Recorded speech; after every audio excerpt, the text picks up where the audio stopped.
ប្រសិនបើទឹកស្អំឬទឹក coolant អន់គុណភាពឬខូចលេចខាតមិនអាចបន្តប្រើប្រាស់បានឡើយដោយសារតែវាបាត់បង់សារធាតុបន្ថែមការពារនិងជាតិអាស៊ីតកើនឡើងដែលបណ្ដាលឲ្យមានផលប៉ះពាល់ធ្ងន់ធ្ងរដូចខាងក្រោម 1. កើតច្រេះនិងកកស្ទះប្រព័ន្ធទឹកស្អំចាស់នឹងប្រែជាមានលក្ខណៈជាអាស៊ីតហើយចាប់ផ្ដើមស៊ីកាត់បំពង់អាលុយមីញ៉ូមនិងដែកខាងក្នុងវាបង្កើតជាច្រេះស្អិតៗឬកកក្រាស់ដែលទៅស្ទះធុងទឹកស៊ូបាបទឹកនិងបូមទឹក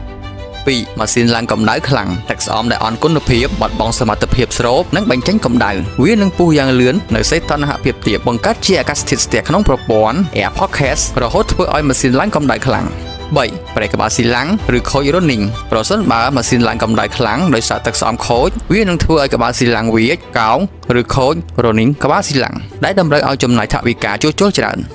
4. លេខធ្លាយប្រព័ន្ធទឹកសារធាតុគីមីខូចគុណភាពនិងទៅស៊ីកាត់នឹងធ្វើឲ្យស៊ីលកាល់ស៊ូទុយោទឹកនិងពងទឹកផ្សេងៗរលួយឬក៏ធ្លាយ